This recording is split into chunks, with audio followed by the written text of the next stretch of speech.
Oke, Assalamualaikum warahmatullahi wabarakatuh. Perkenalkan, nama saya Dina Laula Safik dengan NIM 20202031. Di sini saya akan mempresentasikan hasil analisis topik 1 dari artikel yaitu perancangan aplikasi mobile Android. Dan ini berfokusnya untuk pengajar dan mahasiswa. Di sini saya akan memberi saran untuk memenuhi dalam artikel itu. Nah, slide kedua sebentar.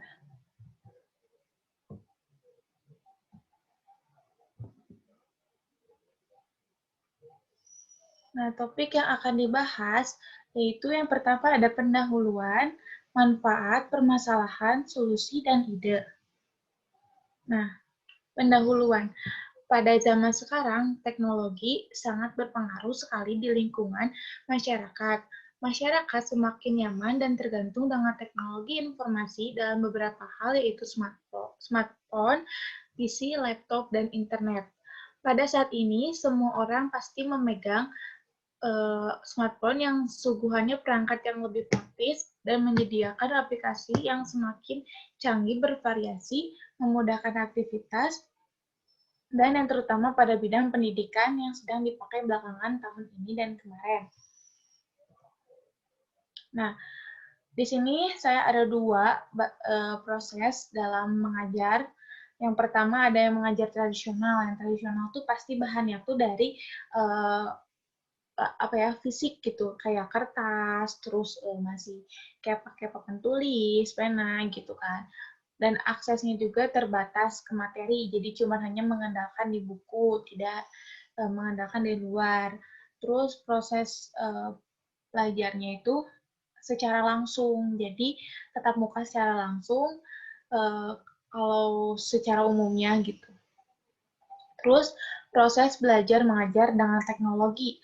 Nah, akses yang lebih luas ke bahan dan informasi pendidikan. Jadi para siswa dan pengajar tuh bisa melihat informasi-informasi dari internet, terus bisa lebih luas jangkauannya dibanding buku saja.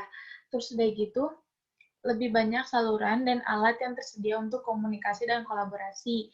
Dan komunikasi dari pengajar dan siswa itu sangat berpengaruh sekali dalam proses mengajar ya. Jadi, dan ada kolaborasi. Kolaborasinya itu semisal kayak pelajaran dari buku dan dari internet disatuin kayak gitu. Terus mungkin jenis pembelajarannya lebih personal bagi siswa. Jadi kan yang tadi tuh proses mengajarnya secara tatap muka harus ya yang tradisional tuh. Nah, kalau yang teknologi itu sekarang sudah menyediakan daring, terus mengumpulkan tugas secara cuman kayak aplikasi, kayak handphone, dan lebih banyak lagi. Terus ada peran teknologi dalam pembelajaran. Nah, teknologi interaktif membuka banyak cara untuk belajar. Nah, teknologi interaktif membantu menciptakan peluang komunikasi. Hal ini dapat mendorong dosen dan mahasiswa untuk lebih banyak berkomunikasi, berbagai, dan mendiskusikan gagasan serta saling berkolaborasi. Nah, manfaat teknologi. Manfaat bagi para pengajar, bagaimana teknologi membantu dosen menjalankan tugasnya. Nih, yang pertama ada memungkinkan pengajar untuk lebih fleksibel. Pengajar dapat menggunakan berbagai metode dan alat pengajar untuk memenuhi kebutuhan pelajaran. Contohnya kayak Google Classroom, Google Meet, dan lain-lain. Terus udah gitu membantu pengajar lebih terhubung dengan siswa. Pelajar lebih mampu berkomunikasi dengan siswa dan mendukung mereka dalam proses belajar. Nah, apa sih yang dimaksud terhubung dengan siswa gitu kan? Nah, terhubung dengan siswa tuh kayak berkomunikasinya. Jadi kita tuh bisa lebih berkomunikasinya secara apa ya? Handphone gitu. Kayak pakai internet, ada aplikasi kayak WA kayak gitu-gitu. Nah, itu tuh beda sama yang zaman sekarang sama zaman dahulu. Kalau zaman dahulu kan kita harus nyamperin pengajar tersebut Terus dan itu waktunya tidak fleksibel kan, kayak harus di jam pelajaran atau di hari sekolah itu. Terus udah gitu membuka akses ke lebih banyak sumber daya.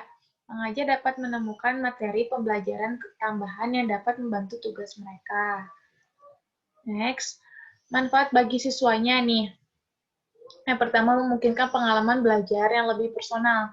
Siswa lebih leluasa memilih metode dan alat yang membantu mereka belajar dengan baik. Nah, sekarang tuh banyak sekali yang dapat membantu para siswa untuk apa ya, mencari ilmu. Jadi dengan mudah aksesnya, kayak cuman ketik judul aja itu sudah keluar di internet. Dan banyak tes-tes lainnya. Terus udah gitu meningkatkan komunikasi siswa. Siswa memiliki banyak akses ke berbagai saluran yang memungkinkan mereka untuk berkomunikasi. Sudah gitu membantu siswa bersiap untuk masa depan. Siswa dibekali untuk menyongsong masa depan yang serat teknologi dan akan mudah beradaptasi. Nah, sini saya akan berfokus kepada aplikasi yang saya sudah analisis dari topik artikel pertama. Aplikasi apakah itu? Nah, di sini aplikasi seperti Google Classroom. Mungkin yang saya akan buat menyerupai aplikasi tersebut, tetapi akan ada tampilan yang berbeda, seperti ruang kelas daring, berarti pembelajaran digital untuk semua orang, terus pasar global untuk kursus dan sertifikasi praktis, dan peningkatan kualitas pembelajaran campuran. Nah, ide perancangannya. Perolehan informasi seperti data pribadi, pengolahan soal dan jawaban bagi pengajar dan siswa, hasil tes dan hasil akhir, melihat riwayat tes dan nilai, dan yang terakhir ada siswa dan pengajar dapat melihat track record dari awal hingga akhir. Nah, yang di sini yang ditambahin ini, yang bawah dari saya itu ditambahinnya, karena jarang sekali aplikasi yang tentang pembelajaran itu apa ya, melihatkan hasil track record nih. Biasanya tuh kan track record tuh kayak cuma riwayat aja ya biasanya di aplikasi itu kayak cuma kita ngerjain soal itu ada riwayatnya dan tidak ada hasil akhir. Nah, track record ini akan ada hasil akhir. Kayak contohnya dalam bulan ini ada tugas 5. Nah, terus udah kayak gitu, dalam kelima ini tuh pasti ada hasil akhir kalau mengerjakan semuanya tuh kayak saya 10, 10, 10, 10, 10, soalnya 50. Kalau misalkan ada yang bolong, nah dikurangin 10 kayak gitu. Nah, permasalahannya yaitu informasi mengenai tugas terkadang informasi tersebut tertumbuk dengan informasi lainnya seperti di WA. Itu biasanya memberi informasi, setelah itu akan tertumpuk dengan informasi lainnya dan chat-chat lainnya. Jadi siswa itu tidak dapat sulit untuk mengakses si informasi tersebut. Terus udah gitu ada data pribadi melalui website. Terkadang tidak dapat diubah secara random. Nah, data pribadi tersebut biasanya kalau dari website itu kayak cuma sekali masukin data dan setelah itu tidak bisa diubah kecuali kita mengisi ulang form tersebut gitu. Sudah gitu link yang diberikan melalui grup WhatsApp terkadang akan tertumpuk dengan chat siswa lainnya sehingga harus mengulang informasi tersebut. Nah, terkadang kan siswa juga apa nggak suka cek setiap saat gitu kan HP itu. Nah, balik lagi dengan poin yang pertama tadi. Terus yang ketiga, perolahan nilai terkadang tidak akurat karena link website error atau ada salah data pribadi dan bisa melakukan kecurangan. Nah, kadang nilai itu tidak akurat kalau kita mengerjakan di website gitu. Terus link juga kadang aksesnya itu suka error gitu kan. Dan melakukan kecurangan apa sih, melakukan kecurangan apa? Kan tidak ada yang tahu nih, siapa tahu bisa diakses untuk searching atau kayak gimana gitu. Terus yang keempat itu ada terkadang menjalankan di HP sering tidak bisa melihat riwayat melalui smartphone dan menjadi kendala bagi siswa dan pengajar. Nah, kadang website itu tidak menyediakan situs untuk melihat riwayat gitu. Kadang ada yang menampilkan riwayat tapi terkadang juga itu tidak akurat gitu. Kayak nanti datanya hilang gitu kan. Terus yang terakhir, tidak banyak website yang bisa menampilkan track record. Nah, Kenapa saya berfokus ke track record?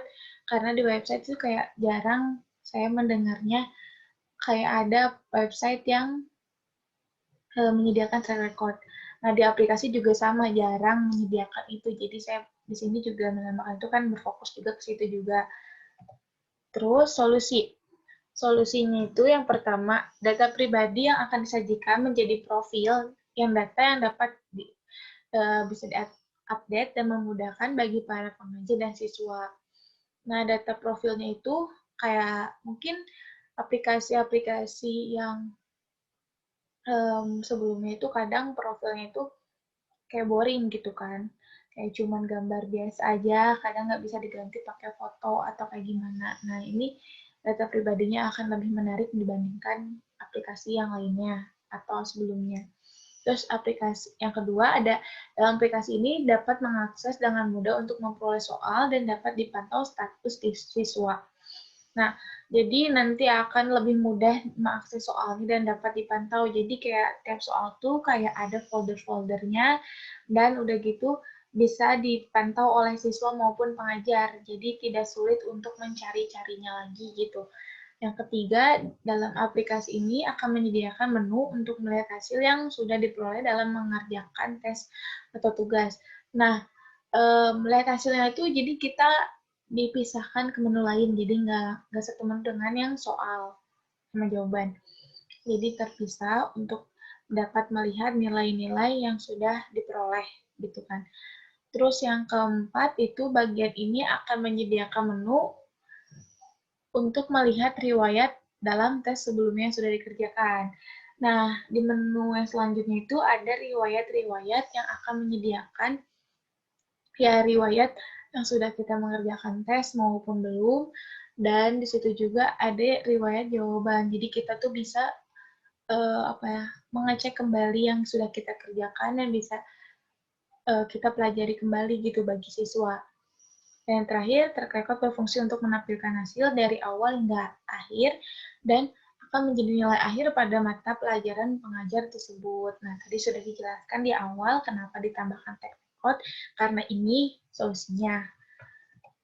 Yang terakhir ada quotes dari David Warlick, yaitu teknologi perlu ada di setiap kelas dan dikuasai setiap siswa dan guru. Karena ini adalah pena dan kertas zaman ini, dan inilah lensa kita untuk merasakan banyak hal di dunia.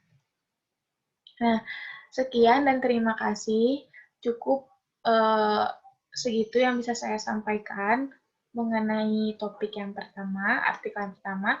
Mohon maaf bila ada kekurangan, salah kata. Mohon dimaklumi karena saya masih dalam proses pembelajaran. Ditutup. Wassalamualaikum warahmatullahi wabarakatuh.